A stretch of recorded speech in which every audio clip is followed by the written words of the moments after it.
I just got finished watching the entire Jeffrey Dahmer series on Netflix. And wow, can I just say something really quickly?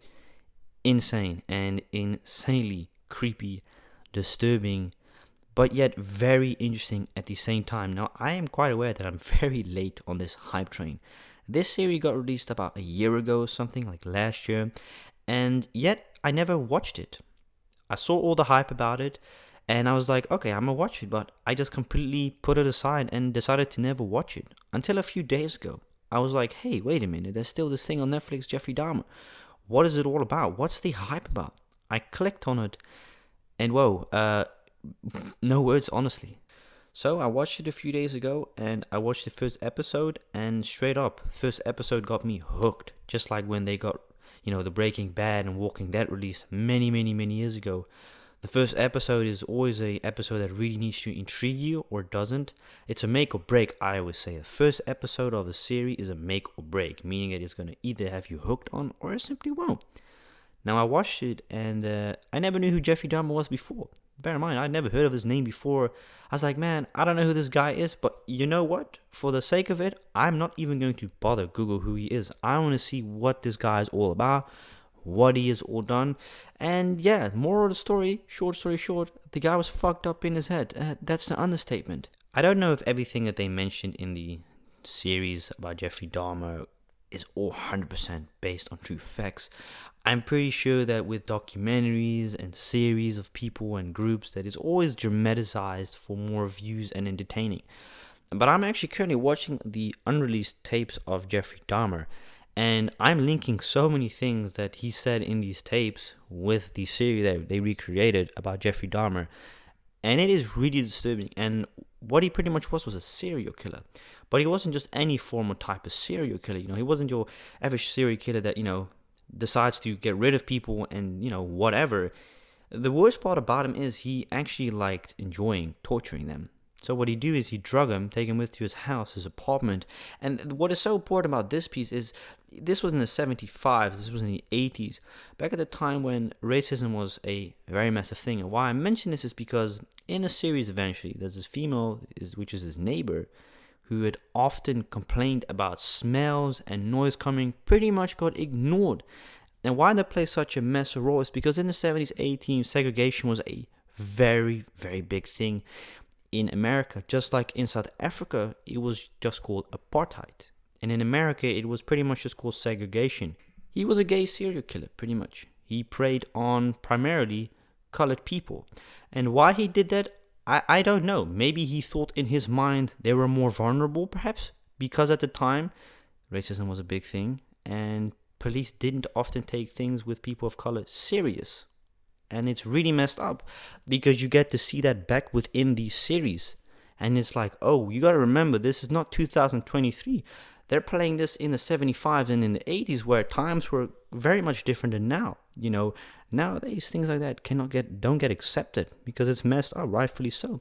So he moved into a neighborhood which was, primarily people of color, and he would take people from the gay bars and he would drug them and pretty much, are them, which is messed up on its own.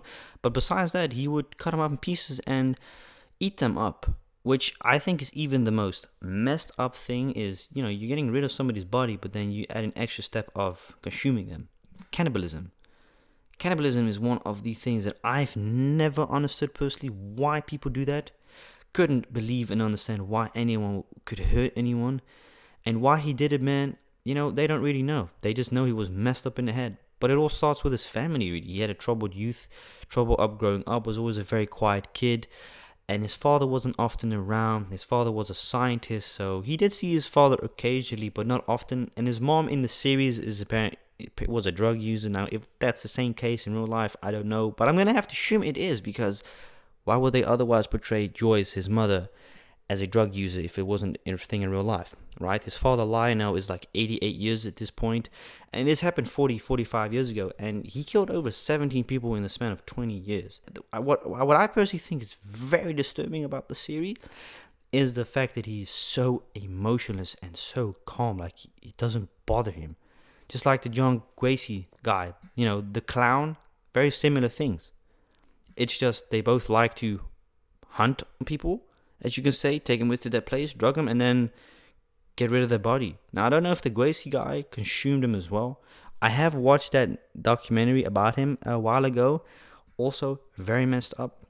Both very messed up. They're the biggest serial killers in history, with Jeffrey Dahmer having 17 people of what they alleging of, I mean, could be a possibility he's even committed more crimes. I mean, that's crazy. 17 people in 20 years. May not seem like a lot, but, you gotta understand, back in the days, DNA wasn't as big as it is now. Nowadays, you can pull DNA from like a hair. Back in the days as well, but it would take very, very long.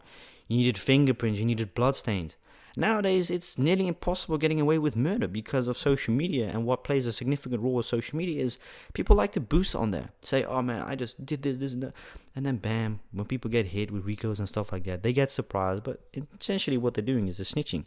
Back in the days, you didn't have social media, so if you wanted to tell somebody, hey, I just did this, then nah, I ain't gonna believe you. I mean, that's how it worked. But it's definitely a spine-chilling series. I was sitting on the couch the entire 10 episodes, just mind blown, speechless, on how a human individual could be so reckless and so unbothered by committing such horrible, gruesome facts on people that they didn't even know. He would just often pick up hitchhikers, take them with to his house, and drug them and do the thing over and over again. And I guess you can say he had a kink for it. He had a thing for necrophilia, highly likely, because he committed things with dead bodies. He ate them up, cooked them, gave them to people. I mean, how fucked up you gotta be to do those things, right? I mean, I as a normal human being, I could never even imagine of hurting somebody. I couldn't see myself hurting someone else. Like, the thought of taking someone's life away, it's something that us normal people cannot ever think of.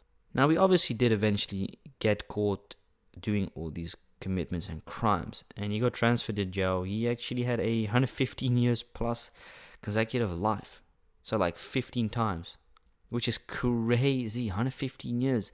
Now, it's interesting because he got killed in prison, and that's definitely something that I would have never expected, but it happened.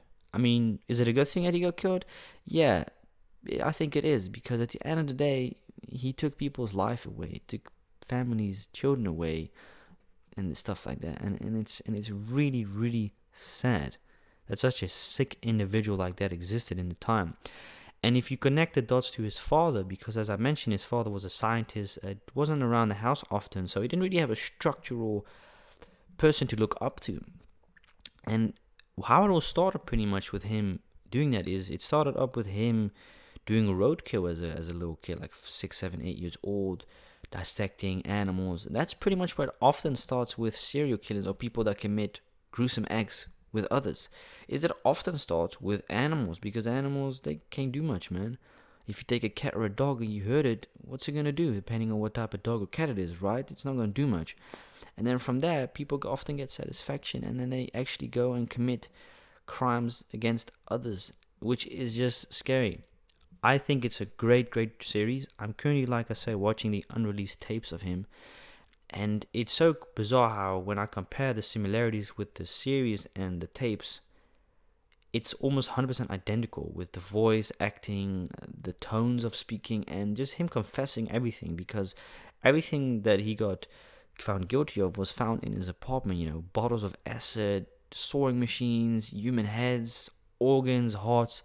I mean, it's seriously messed up. If you thought it was messed up and him just taking people's lives away, nah, he took it a step further and actually disassembled them and ate their body parts as well and kept them as like trophies. Dude, it is gruesome. I'm laughing and grinning, but it's so sad because the youngest victim was 14 years old. So that would also make him a pedophile at the end of the day, right? Even if it meant it was intentional or not, it doesn't matter. He knew eventually the kid was 14, and it's sad. Really, really is sad. Could you imagine being one of those people at that time in the 90s, being at his place? Because it's interesting I say so, because there was one victim that did manage to survive. He escaped, Jeffrey Dahmer, and it was because of him that they were able to capture him. It was because of him. I reckon if that had never happened, I think he would have never gotten caught. Or maybe he would have, but nobody knows. It's just bizarre. I highly recommend Jeffrey Dahmer, really. If you want to see some messed up, gruesome stuff, and the acting. I don't know who did his acting on Jeffrey Dahmer, but man, they did a phenomenal job. It gives you these spine-chilling sensations through your body on how good the acting is. But how accurate it all is, yet again, like I said, series and everything on Netflix often do get dramatized. However, I read online that this was pretty much toned down because it was that gruesome what he did. And disgusting. Rest in peace to all those that lost their life to a nut job. And that's an understatement. And again, this guy was crazy, man. And the reason why his father played such a significant role in this is because, like I said, his father was the one who taught him how to dissect roadkill and stuff like that. So a lot of people say that's one of the main reasons where he's got his fantasy from eventually doing it with people. But if that could be the case, nobody knows because he's dead. So I hope you enjoyed this, and I will see you next time. Definitely a recommendation. Yeah, if you really want to watch some crazy, interesting documentaries, like Netflix once in a while, in my opinion, comes out with really good documentaries. There's something for everyone. I personally am very interested in murders. It's something that always fascinates me when they make like a 3, 4, 5, 6, 7 episode. Because here's the thing, me as a kid back then, I mean, I think we pretty much all dissected animals at one point. I had fishes at one point that passed away, unfortunately. And I was more curious at the time, like, okay, what does a body and organ look like of a small little goldfish? I, cut them open with a knife, squeezed the eyes out with my fingers, and that was it. But not once afterwards did I ever think, yeah, I want to do this with a human individual. I just couldn't do it because I wasn't that sick in my head. I think there's a difference with trying to see, okay, what does it look like when it's not alive? But yeah, it's crazy, man. Thank you for watching.